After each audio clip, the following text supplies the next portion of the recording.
Ünsiyyət, cəmiyyətin nəfəsi, toplumun ritmidir. İnsanları bir-birinə bağlayan ünsiyyətdir.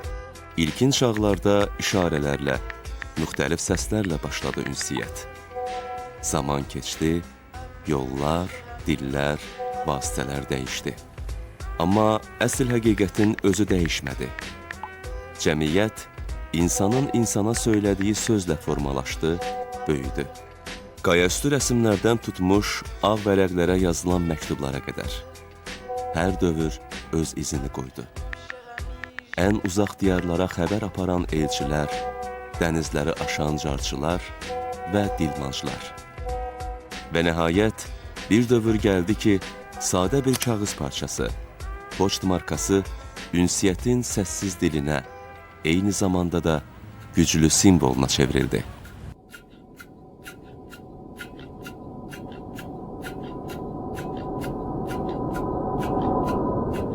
Min illərdir ki, poçt zamanı içindən keçir. At belində karvan yollarını aşır. Sonra relslərə, indi isə rəqəmsal dalğalara minir. Poçt hər yerdə insanların ünsiyyət ehtiyaclarını ödəyir. Bəzən məktublarla sevinç və kədəri bölüşür, bəzən də sadəcə bir salamı ünvanına çatdırır.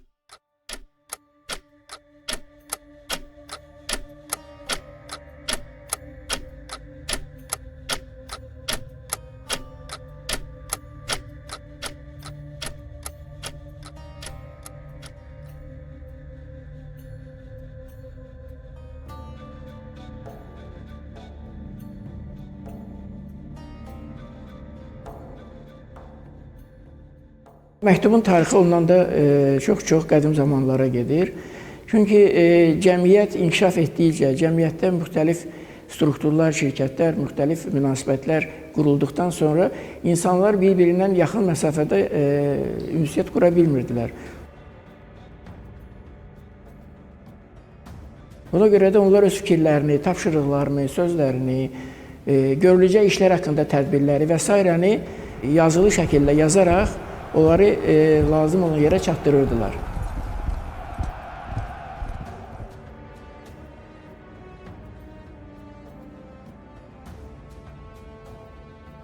Nə qədər düşmənçilik də olsa, nə qədər dostçuluq münasibətli də olsa, vaxtaşırı hakimlər mi deyək, şahlar mı deyək, sultanlar mı deyək, bir-birlərinə namələri göndərirlər. Bu da ünsiyyətdir, bu da məktubun bir formasıdır. Çaparla göndərirdilər onu. Hətta qədimdən çıxan bir şey var, elçiyə zavalı yoxdur. Ondan da, yəni, apardığı bəlkə də ən qərəzli bir mövzu ilə əlaqədar qarşıdakı adam, ən hansı bir sultan ona heç bir şey etməzdi, cavab məktubunu göndərərdi ondan.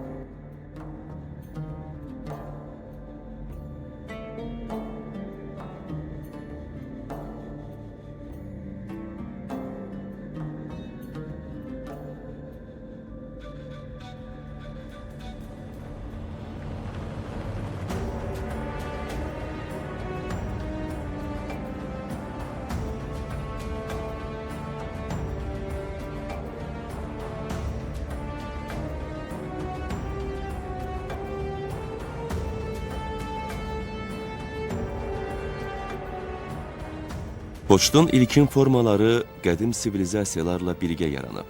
Qədim Roma və Yunanistanın güclü dövlət kimi söz sahibi olması xəbərin nə qədər tez çatmasından asılı idi. Roma imperatorları üçün xəbərin vaxtında çatdırılması bəzən bir döyüşün taleyini həll edirdi. Qədim Yunanistanda isə xəbərlər xüsusi elçilərlə, bəzənsə məşhur çaparlarla göndərilirdi. Elçilər veriləcək xəbərləri imperiyanın bir ucundan digərinə çatdırmaq üçün fasiləsiz hərəkət edirdilər. Əslində bunların hər biri bugünkü poçt anlayışının ilkin formaları idi.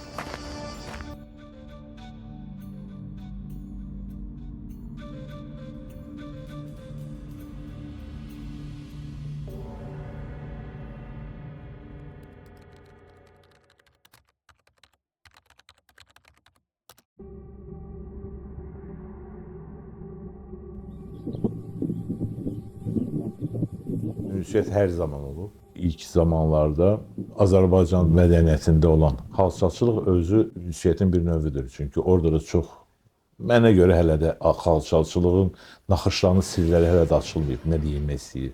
Amma çox gözəl müasir dillə desək, mesaj verilə biləcək bir məktubdur.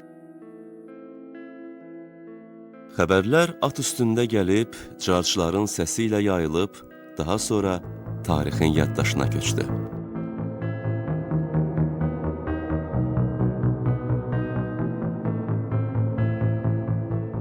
Azərbaycanda da ilkin vasitələr Misirdə, Romada və Yunanistanda olduğu kimi çaparlar, carçılar vasitəsilə həyata keçirilirdi. Məqsəd də eyni idi.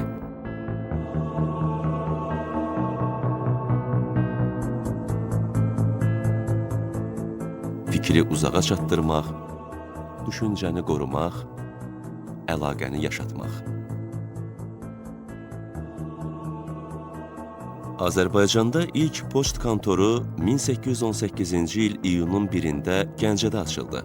1820-1830-cu illərdə isə növbəti Bakı, Şuşa, Naxçıvan və digər şəhərlərdə poçt kontorları açıldı, yeni poçt ekspedisiyaları təşkil edildi.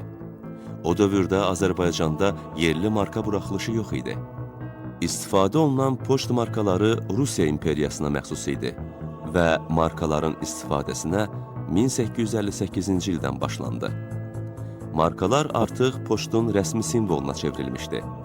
O, ödəniş vasitəsi kimi məktubun rəsmiliyini və həqiqiliyini təsdiqləyir, üzərindəki təsvirlə çap olunduğu dövrün ruhunu özündə ehtiva etdirirdi.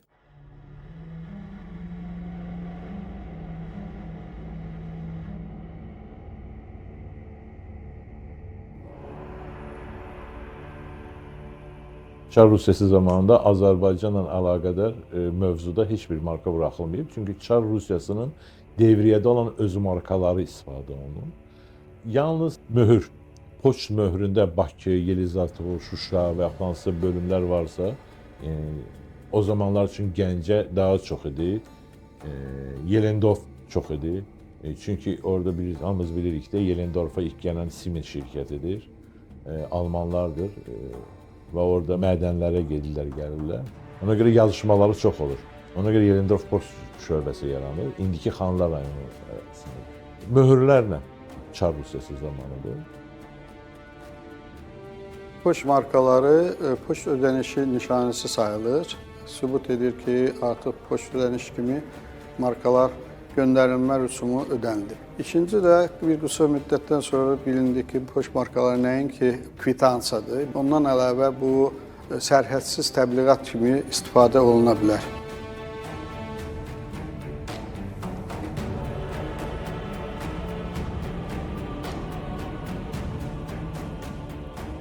Azərbaycanda neft sənayesi elə güclü çalışırdı ki, onun arxasınca gələn bütün şirkətlər, təşkilatlar, nazirliklər hamısı intensiv poçt dövriyyəsi ilə məşğul idi.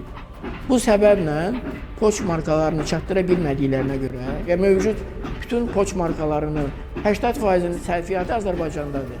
Ona görə də təcili qərar qəbul olunur ki, harda nə ehtiyat varsa hamısını yığıb, markaları yenidən qiymətlənib Azərbaycanı poçt dövriyyəsini təmin eləsinlər. Çar dövrindən qalan poçt markalar. Və Zakafkaz hökuməti qərar qəbul edir ki, biz Rusiya imperiyasından qalan poçt markaları götürürük.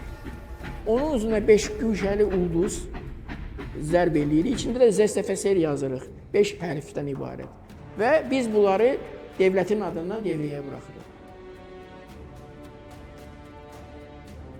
1918-ci ildə müstəqilliyini elan edən Azərbaycan Xalq Cümhuriyyəti milli poçt sistemini qurdu.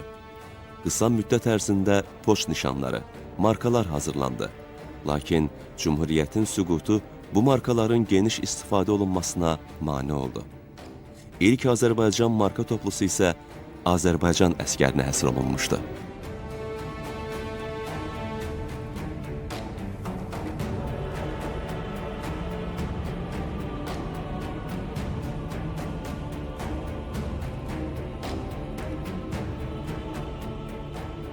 Azərbaycanın ilk poçt markaları 1918-ci ildə burada Azərbaycanda çap olunmuşdur. və nəzarəti də Azərbaycan dövlət tərəfindən edilirdi. Qısa müddətdə həmin markaların mövzusunda birinci ilk mövzu Azərbaycan əskəri, Azərbaycanın indiki istifadə etdiyimiz bayrağı həmin markalarda çəkilmişdi. Ümumiyyətlə 20 növ markalar idi. Müddət qısa olduğuna görə markalar çap olunmuşdu və sonra hakimiyyətə bolşeviklər gələndən sonra onların təzədən marka çap eləmək və dövrəyə buraxılmasını tez təşkil etmək məqsədilə onlar köhnə Azərbaycan Demokratik Respublikanın markalarını dövrəyə buraxmışdılar. Həmin markaların üzərində cürbəcür olaraq damğalar qoyulmuşdu. Niyə ki, tariflər tez-tez dəyişdiyinə görə, o vaxt inflyasiya olduğuna görə və qiymətləri üzərinə gündəlik ştempellə dəyişdirildilər. Həmin ondan ötəri də həmin markaların bu saat mahiyyəti və toplusu çox nadir bir şey sayılır və ümumiyyətlə kolleksionerlərin içərisində çox maraq doğurur. Azərbaycan Cümhuriyyəti çox qısa müddətli olmağına baxmayaraq, amma çox ciddi markalar buraxırlar öz dönəminə görə. İlk markalar bəlkə də onlar sayıla bilər. Hətta sonra Azərbaycan Sovet Sosialist Respublikası, o ASSR olur. ASSR-də də Cümhuriyyətin buraxdığı markalar istifadə olunur. Ondan sonra xeyri yolla buraxılan markalardır. İki formadadır. Biri Azərbaycan coğrafiyasına aiddir, o birisi aclığa görə buraxılmış bir yardım markalarıdır. Azərbaycan Cümhuriyyətinin əlində çox böyük təcrübə var idi. Yəni o zaman Bakıda mövcud olan poçt idarələri çox ciddi surətdə təşkil olunmuşdu. Onların aparatı, ştat cədvəlləri, işçiləri, işləmə prinsipləri, sistemləri, hər şeyləri var idi. Və Cümhuriyyət bu təcrübə əsasında özünün xüsusi bu işləri yerinə yetirmək üçün nazirlik təsis eləyir. Azərbaycan hökumətində xüsusi nazirlik olur və poçt devriyyəsi dövlət xidməti olaraq götürülür dövlətin idarəçiliyinə və nəzarətinə.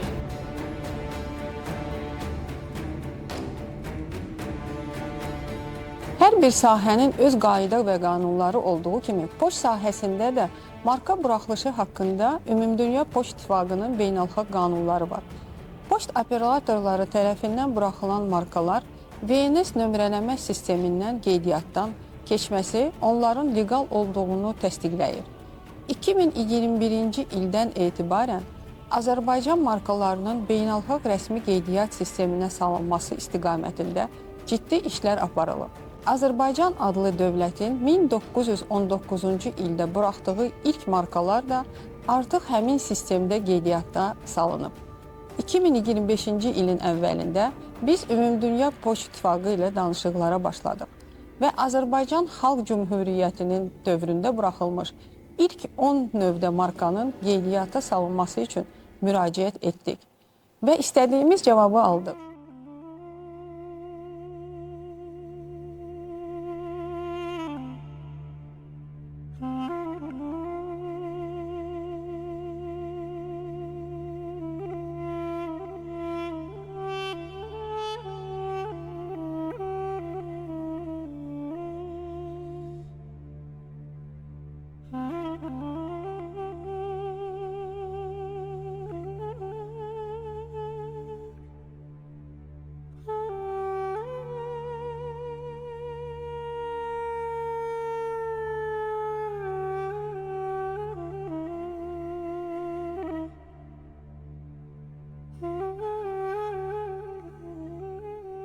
Çar Rusiyası dağılandan sonra ölkələr başlayır ortaya çıxmağa. Bu elə SSR-in də dağılandan sonra da var idi, buna bənzər.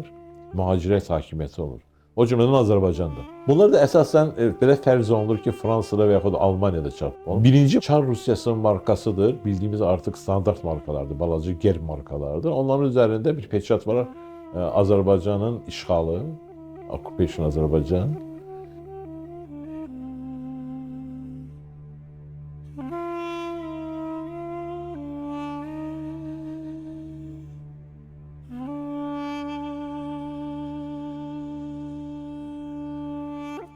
Və ikinci bir marka var, 4 yoxsa 5 markadan ibarətdir. Onun dişli və dişli olmayanları var. Orada Republik de Azərbaycan fransız dilində yazılır. Bu markalar var, amma onunla poçtu keçmiş mən heç bir məlumat görməmişəm. Çünki marka nə zaman poçt tarixinə daxil ola bilir. Mənim istehsal etdiyim yox. Mənim istehsal etdiyim poçtu keçmiş olsun.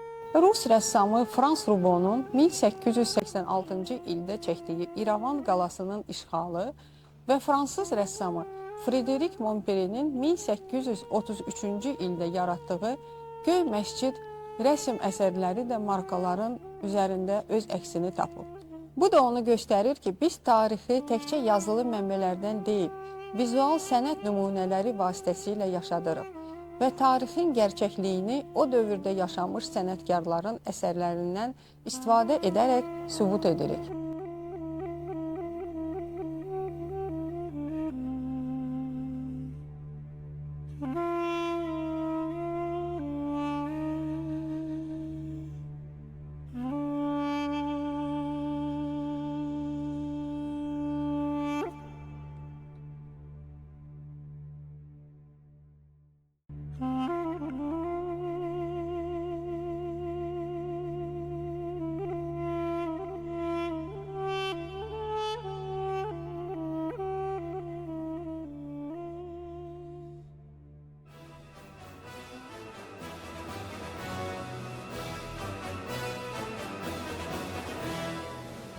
Sovet dövründə SSR-nin ümumi poçt markaları istifadə olunurdu. Azərbaycan mövzulu markalar da SSR tərəfindən buraxılırdı. Çünki həmin dövrdə siyasi tabelikdən əlavə Azərbaycan poçtu da SSR poçtamptı nəzdində fəaliyyət göstərirdi. Bununla belə Azərbaycan mövzusunda buraxılan markalar SSR markaları içində xüsusi yer tuturdu. Mədəniyyətimiz, abidələrimiz və tarixi şəxsiyyətlərimiz bu markaların üzərində təsvir olunurdu.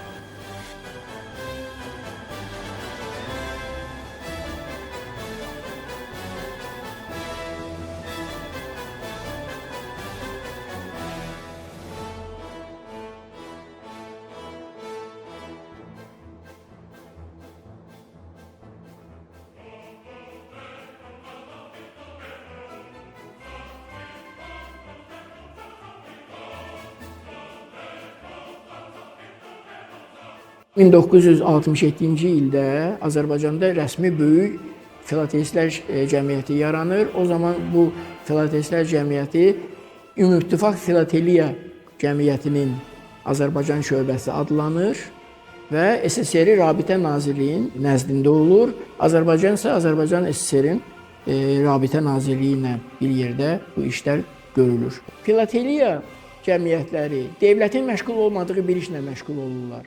Onlar dövlətin devrəyə buraxdığı poçt markalarını qoruyub saxlayırlar, tədqiq edirlər, sistemləşdirirlər, onların kataloqlarını buraxırlar, onları toplayırlar və nümayiş etdirirlər. Azərbaycanda Filatelist klubu ən güclü klublardan biri sayılırdı o vaxtı. Biz Azərmarka şirkəti olaraq abonementlər yaratdıq.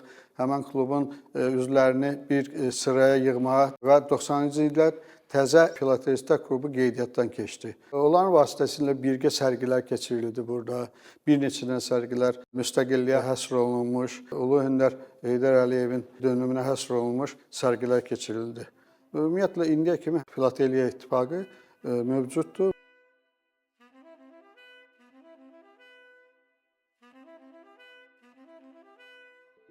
Və nəhayət 1991-ci il. Müstəqil Azərbaycan hər bir sahədə olduğu kimi poçt sahəsində və markalarda da öz sözünü dedi. Müstəqillik elan etdikdən sonra bizim qarşımızda belə bir məsələ qoyuldu ki, gərək biz hansısa bir təşkilata bu işləri tapşıraq, bu işlərlə sırf məşğul olsun. 1992-ci il iyulun 14-də Rabitə Nazirliyinin tərkibində Azərmarka şirkəti yaranıldı. Respublikanın öz poçt markalarının buraxılması məsələsi gündəmə gəlmişdi. Bugünə kimi Azərbaycan Respublikasının öz vahid, yeni, müstəqil poçt markaları dövrəyə buraxılırdı. 1992-ci ildə buraxılan ilk milli marka seriyası Azərbaycan bayrağı, dövlət gerbi və klassik ornamentlərin təsviri ilə çap olundu. Bu markalar artıq təkcə rabitə vasitəsi deyildi, həm də Azərbaycanın suverenliyinin simvolu idi. Bu yolda təkcə dövlət qurumları deyil, şəxsi kolleksiyaçılar da təqdimat və sərgilərdə öz kolleksiyaları ilə təmsil olunurdular.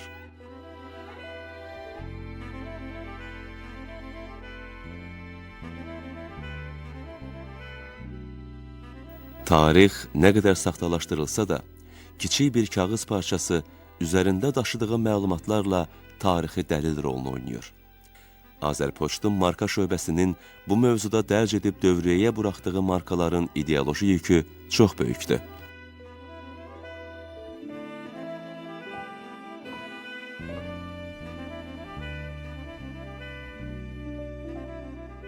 Markalardan birində İrəvan xanlığının sonuncu hakimi Hüseynqulu xan Sərdarın portreti var. Başqa birində isə Qacar dövründə kəsilmiş qədim sikkə təsvir olunub. Bundan başqa orada Sərdar Sarayı, Sərdar məscidi, Göy məscidi kimi tarixi tikintilər də yer alıb. Qərbi Azərbaycan tarixinin yaşadılması ilə bağlı əvəzsiz işlərdən biri də bu mövzuda markaların kütləvi çapıdır. 2024-cü ildə filateliya sahəsində çox dəyərli bir hadisə kimi tarixin yaddaşına yazıldı. Qərbi Azərbaycanla bağlı tarixi torpaqlarımız, abidələrimiz, tarixi şəxsiyyətlərimiz, Novruz bayramı və adət-ənənələrimizlə bağlı mövzular markalarda təsvir olundu. Markanın həddən artıq çox üzərində apardığı informasiya var. Bir, ölkənin adı göstərilir. Və yaxud ölkənin adı göstərilmirsə, söndürülmüş marka deyirlər. Üstünə möhür vururlar. Möhürdə hansı ölkəni, hansı şəhəri əks edilirsə oranı göstərirlər. İki, markanın üzərində olan motivlər. Motivlər əsasən ölkənin təbliği ilə və yaxud ölkədə olan incəsənət əsəri, hətta foto əsəri də ola bilər. Hər şey ola bilər orada. O da təbliğ. Poç markası dövlət atributlarından biridir. Yəni dövlət atributları dövlətin gerbi, himni, pulu, bunlarla yanaşı Poç markası da dövlət atributudur.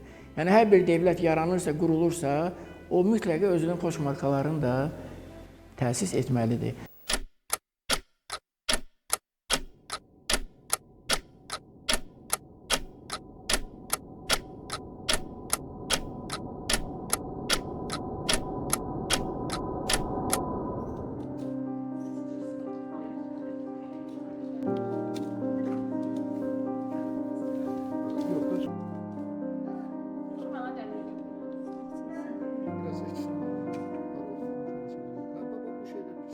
Biz Milli Poçt operatoru olaraq bu keçidin canlı daşıyıcılarıyıq.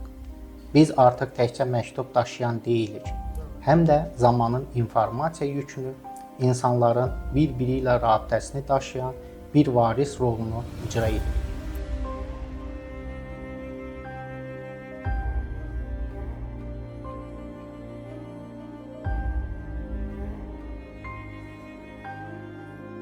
Keçmişdə poçt uzaq kəndlərdən şəhərlərə sadəcə bir məktub aparırdısa, bugün o pulu ötürür, karqonu daşıyır, mobil tətbiqlərlə bir toxunuşla xidmət göstərir. Hər bağlama bir ümid, hər ödəniş bir ehtiyacın cavabıdır. Hər bir poçt xidməti bir gözləntinin gerçəkləşməsidir. Ən əsası isə poçt insanların bir-biri ilə əlaqəsini, ünsiyyətini qoruyur və gücləndirir.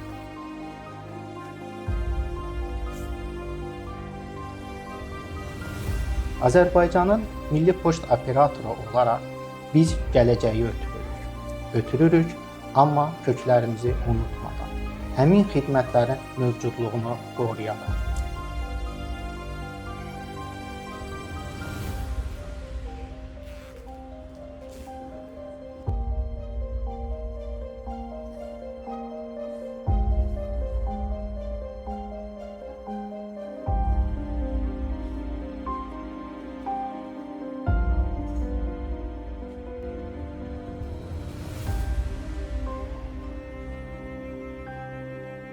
Çünki hər nə qədər dünya dəyişsə də, ünsiyyətə, inama və yaxınlığa ehtiyac dəyişmir.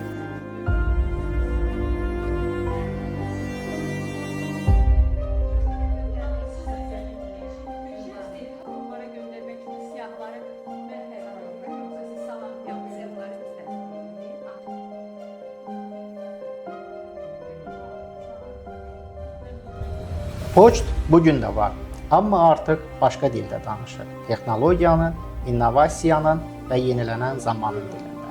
Və hər yeni xidmət ünsiyyətin daha müasir, daha əlçatan bir formasıdır.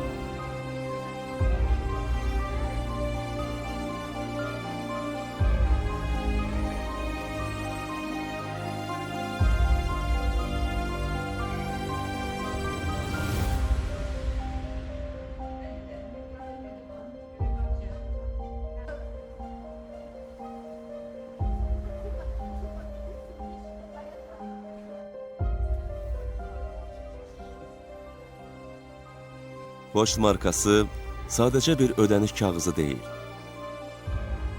O, tarix daşıyır, yaddaşı ötürür. O, bir millətin dəyərlərini özündə qoruyur.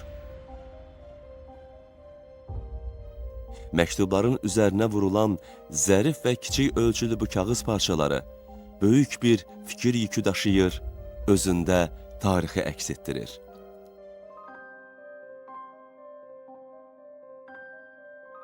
Bir kimlik simvolu, bir imza kimi.